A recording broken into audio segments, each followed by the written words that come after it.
Sebelum mulai video ngopi nih, gue pengen ngucapin terima kasih banyak dulu buat saudara-saudara kita yang tinggal di Malaysia. Karena bantuannya kepada keluarga kita yang ada di Provinsi Sumatera Utara, Sumatera Barat, dan juga di Provinsi Aceh, atau provinsi yang terkena bencana alam banjir bandang ya. Mau itu sebanyak atau sekecil apapun bantuan yang emang diberikan sama kalian semua dari masyarakat Malaysia, itu sungguh berarti untuk meredakan dan juga meringankan beban mereka-mereka yang sampai sekarang masih membutuhkan bantuan. Dan gue sebagai masyarakat Indonesia minta maaf yang sedalam-dalamnya atas salah satu pernyataan dari pejabat kita yang bilang kalau misalnya bantuan tersebut tidak seberapa. Tapi di video ngopi kesempatan kayak ini gue pengen ngebahas tentang sebuah fenomena di mana gue sampai sekarang masih gak ngerti kenapa ini semua bisa terjadi. Di mana kita sedang mengalami sebuah momen di mana masyarakat Malaysia ya, beberapa masyarakat Malaysia itu lagi pada ngerosting pejabat kita gara-gara pernyataan yang bilang kalau misalkan bantuan kemanusiaan atas korban-korban banjir bandang itu tidak seberapa.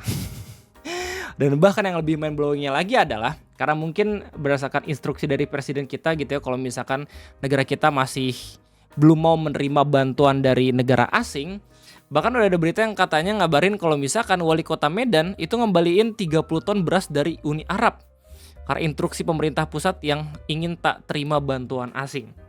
Gue sendiri sampai sekarang masih nggak paham ya gimana cara kerja dari pemerintah kita tercinta. Karena apa? Karena waktu zamannya Pak Jokowi kayak seakan-akan tuh mereka pengen banget seenggaknya tuh ada perusahaan asing atau dari pihak-pihak asing gitu ya beli lahan ikan biar seenggaknya itu ikan bisa berjalan. Tapi ketika pihak asing ingin menyaluran bantuan yang mungkin nggak pengen ada timbal baliknya sama sekali gitu ya, malah ditolak. Well, di video ngopi kesempatan ini sekali gue bakal kasih tau, kita bakal sama-sama ngeliat sebuah fenomena di mana masyarakat Malaysia atau masyarakat negara tetangga ngerosting pejabat kita tercinta gara-gara bantuan kemanusiaan yang ingin diberikan mereka kepada teman-teman di Provinsi Sumatera Utara, Sumatera Barat, dan juga di Aceh. Jadi selamat datang di Ngobrolin Persoalan Indonesia bersama gue, your favorite Uncle Omre. Foto ini tuh lagi ramai banget beredar di media sosial gitu ya. Memperlihatkan ada kakek-kakek menggunakan kaos Prabowo Gibran atau kaos pilpres dari presiden kita yang terpilih sekarang, di mana raut wajahnya tuh sedih banget karena baru aja berhasil ditemuin sama salah satu relawan yang bekerja sama dengan Bantuan Malaysia. Foto ini di-share sama akun Twitter namanya Zulfikar Akbar dengan caption "Di PD Jaya sang kakek menitikkan air matanya saat relawan Malaysia membawa bantuan untuknya." Yang mana ini ironis banget karena dari pemerintah kita itu justru bantuan dari asing masih belum boleh diterima gitu, karena katanya pemerintah kita masih mampu untuk membantu saudara-saudara kita yang ada di sana. Tapi kenyataannya masih banyak banget video-video yang beredar kalau misalkan saudara-saudara kita di sana butuh waktu berjam-jam untuk bisa makan, bahkan masih butuh bantuan kayak misalnya listrik, air bersih, dan lain sebagainya.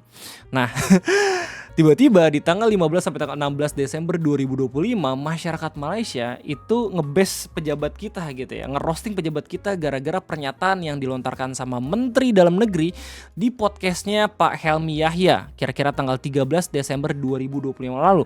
Doxingnya masih ada sampai sekarang. Judul podcastnya soal banjir Sumatera, Bupati dicopot, gajah diturunkan, Tito Mendagri bicara. Ini podcast basically ngasih tahu gitu ya alasan kenapa pemerintah sampai sekarang masih belum menetapkan bencana banjir bandang kemarin sebagai bencana darurat nasional atau status darurat nasional gitu.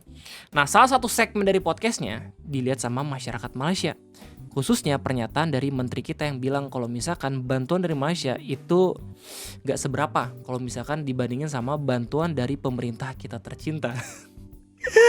Nah, pernyataan itulah yang menjadi gong kenapa masyarakat Malaysia agak sedikit jengkel, nggak agak sedikit gitu, bahkan banyak yang jengkel sama pejabat-pejabat kita. Ya, kalau misalnya kita lihat secara objektif gitu ya, mungkin pernyataan itu cuma pengen ngasih tahu kalau misalnya pemerintah kita juga kerja gitu. Tapi ya nggak yang harus dilontarkan juga, apalagi kalau misalnya dilihat sama yang ngasih bantuan ya nggak sih. Ini bukan soal berlomba-lomba siapa yang paling banyak ngasih, tapi berlomba-lomba bagaimana korban-korban di sana itu bisa terangkat bebannya dengan bantuan-bantuan yang emang dikirim semakin banyak gitu loh tiap harinya ya nggak sih. Tapi ini malahan selalu aja iri sama entitas-entitas yang ingin memberikan bantuan secara langsung. Nah, klip dari podcastnya lu bisa lihat sendiri di berbagai macam media sosial nih. Salah satunya gue temuin di akunnya Great Informasi yang mana dia juga nge-share ya screenshotan judul berita dari Busco dengan judul Mendagri Tito Karnavian, bantuan dari Malaysia tidaklah seberapa dibanding pemerintah Indonesia. Nah, kita lihat sendiri ya gimana pernyataan dari beliau. Ya, saya langsung mendengar dari teman-teman di Aceh dari Malaysia misalnya, Ya. ada Ingin membantu. pengusaha yang ingin membantu obat-obatan. Setelah dilihat, dikaji berapa banyak obat-obat yang dikirim, itu nilainya nggak sampai 1 miliar, lebih kurang 1 miliar. Nilainya nggak lebih dari 1 miliar katanya. Ya kita kan negara kalau untuk 1 miliar kita cukup, kita punya anggaran yang Betul. jauh lebih besar daripada itu. Iya, Yang jelas. kita deploy juga jauh lebih besar daripada itu. Jadi jangan sampai nanti image-nya seolah mendapat bantuan dari negara lain, padahal sebenarnya nggak seberapa dibanding dengan kemampuan kita lebih dari itu, kira-kira seperti itu. Ya, izin memberikan tanggapan ya Pak Menteri. Jadi sebenarnya kita nggak kepikiran juga sih kalau misalkan saudara-saudara kita yang di sana nerima bantuan dari asing gitu ya, kita bilang dan juga kita ngerasa kalau misalnya pemerintah kita tuh nggak ada apa-apanya gitu, kagak juga gitu. Justru gue rasa banyak banget orang-orang yang sekarang tuh lagi pada fokus gitu ya, bagaimana caranya untuk bisa memberikan bantuan sebanyak-banyaknya kepada korban-korban yang ada di sana gitu ya. Bahkan mungkin ketika memang ada negara-negara lain pun yang ingin ikut membantu gitu loh. Justru karena di call out kalau misalkan nanti takutnya bla bla bla bla bla gitu sama pemerintah kita, orang-orang malah kepikiran lah, iya juga ya. Pemerintah kita ngapain aja gitu. Itu pemikiran-pemikiran netting tadi mungkinnya berasal dari bagaimana pejabat publik kita merespon setiap kali ada bantuan dari pihak-pihak yang seharusnya tidak perlu diantagonisasikan gitu. Itu kan niat baik gitu ya, ngapain harus dijelesin, ya gak sih? Well, buat lo semua yang penasaran gimana respon dari saudara-saudara kita yang ada di Malaysia, gue udah coba buat merangkum dan juga udah mencari gitu ya beberapa pernyataan-pernyataan yang lucu. Kayak misalkan postingan di-share sama Komisi Pemberantasan PHP, di mana adminnya itu nge-share pernyataan dari masyarakat Malaysia yang dia ngerespon bagaimana tanggapan dari menteri kita yang tadi. Ya, Misarimah di tweets bilang, apa ya perasaan rakyat Indonesia bila lembur macam ini jadi menteri? Bantuan obat-obatan yang kita kasih senilai RM 1 juta, sekali menteri sebut rupiah 1 miliar. Dia ini memang tak tahu convert or memang dari azali tuh. Langsung dijabarin, RM 1 sama dengan 4.000, berarti RM 1 juta sama dengan 4 miliar. Gigi betul Hanat nih berusaha nak bodoh-bodohkan rakyat dia. Konteksnya kenapa nih salah satu masyarakat Malaysia marah? Karena basically di podcast yang sebelumnya dikasih tahu kalau misalkan kata Pak Tito bantuannya nggak sampai 1 miliar bantuan obat-obatannya. Nah dari POV masyarakat Malaysia yang ini gitu dikasih tahu kalau misalnya justru bantuan itu 1 juta ringgit, yang mana kalau misalnya dikonversikan itu bisa sampai 4 miliar. Nah konteks apakah bantuannya itu kurang dari 1 miliar atau lebih dari 1 miliar itu gue masih belum bisa cross check. Satu-satunya yang bisa gue jadikan acuan apakah ini benar atau salah itu cuma dari postingan yang belum tentu juga benar dari SSC Riau. Ini di-share ya beritanya tanggal 29 November, di mana katanya Malaysia mengirimkan bantuan obat-obatan senilai 1 juta ringgit buat rakyat Aceh yang menjadi korban bencana beberapa waktu yang lalu.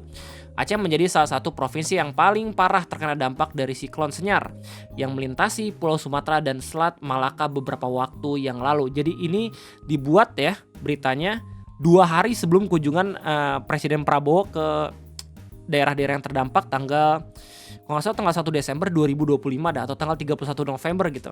Mungkin ya pernyataan dari Pak Tito itu nggak klarifikasi kalau misalnya bantuan itu nggak 1 juta ringgit, melainkan cuman kurang dari 1 miliar aja. Tapi kita nggak tahu nih mana yang bener, ya nggak sih? Ya kita ambil yang paling baru lah ya dari Pak Tito. Cuman ini yang ngebuat masyarakat Malaysia itu ngerasa sakit hati karena bantuannya disepelekan. Padahal mah tinggal bilang makasih aja gitu loh. Nah peristiwa ini bahkan udah diberitakan sama salah satu portal media yang katanya ini terkenal di Singapura gitu ya, namanya Mothership. Dengan judul Indonesian Minister calls disaster aid from Malaysia not much, netizen tell him to just say thank you. Bahkan akun Twitter Mas Grace yang biasanya nge-share tentang bagaimana perjuangan masyarakat Palestina gitu ya itu ngekompilasiin respon dari masyarakat Malaysia ya kekesalannya atas pernyataan dan juga berita terbaru katanya bantuan dari luar negeri itu dikasih cukai. Mas Grace bilang, lihat komentarnya warga Malaysia aja marah-marah ngeliat nasib rakyat Indonesia di tangan para pejabat sekarang. Ya Allah, beginikah jalan masuk surga jalur WNI. Ada Free Palestine bilang ya, ini kalau misalnya dari benderanya dari Malaysia ya. Kau patut bersyukur banyak negara tolong cover cost bantuan kemanusiaan rakyat kau, tapi kau letak pula cukai atas bantuan-bantuan tuh. Takziah kepada rakyat Indonesia karena dapat pemimpin sial macam nih. ARF segala alon kau nak cover untuk pemimpin las-las jadi bencana macam ni habis sakit rakyat. Tak silap aku Indonesia ni banyak pandai bukan banyak bodoh tau. Gramja aku baca news pasal bencana ini. Sumpah ya, setiap kali gue baca komentarnya orang-orang Malaysia, gue jadi inget orang yang marah-marah sama KFC gara-gara ikan bilis anjir. KFC, aku bayar mahal nasi lemak tapi tiada ikan bilis. Mana ikan bilisnya? Hey KFC. Syah, tempat darurat apalagi nak dikenakan cukai, kasihan rakyat Indonesia. MD Jayo, ketua ninja rupanya ketua Sako, mampus rakyat sana, punya celaka menteri-menteri kata sana, main blowin aku. Allahu Akbar, kasihannya dia orang. Bahasa gila kerajaan. Begitulah kira-kira amarah dari masyarakat terkait adanya respon pejabat kita pada bencana banjir bandang di 3 provinsi negara ini. Sebenarnya ada yang paling mind blowing sih. Bahkan ada salah satu masyarakat Malaysia gitu katanya yang justru langsung ngasih tahu kalau misalkan lu di pilpres mendatang jangan pilih pemimpin yang sama gitu. Ini di reshare sama 62 Info. Malaysia sarankan untuk tidak memilih lagi pemimpin yang sekarang. Video ni khas untuk orang-orang Indonesia. Saya just nak bagi nasihat sikit kepada orang Indonesia. Tolong jangan undi ataupun vote pemimpin sekarang yang ada ni. Kerana pemimpin korang ni sekarang ni tak ada kepala otak. Damn, Malaysia kalau ngerosting bener-bener langsung on point ya. Taknya tiada di sini, tiada. Saya jual perfume, saya nak ekspor perfume saya pergi ke Indonesia, macam-macam kekangan, itulah inilah. Saya faham. Alasan dia adalah untuk protect local product. Okey, kita faham. Tapi bila Malaysia pergi hantar bantuan pergi ke Aceh, itu pun nak dipersulitkan. Saya rasa otak pemimpin korang ni memang tak berfungsi. Damn. Otak tak ada. Kita ni cuba nak bantu orang-orang yang dalam kesusahan, nak hilangkan sedikit kesedihan diorang, tapi nak kena cukai lah. Alasan dia pasal tidak diisytiharkan darurat nasional lagi. Ya mungkin ada orang Malaysia yang emang nontonin video ngopi ini juga gitu ya, bisa confirm apakah beliau itu orang Malaysia atau bukan. Cuma yang jelas itu aja mungkin yang bisa gue sampaikan terkait adanya fenomena ini. Gimana tanggapannya silahkan tulis di kolom komentar. Gue rasa cukup sekian, gue undur diri, sampai jumpa.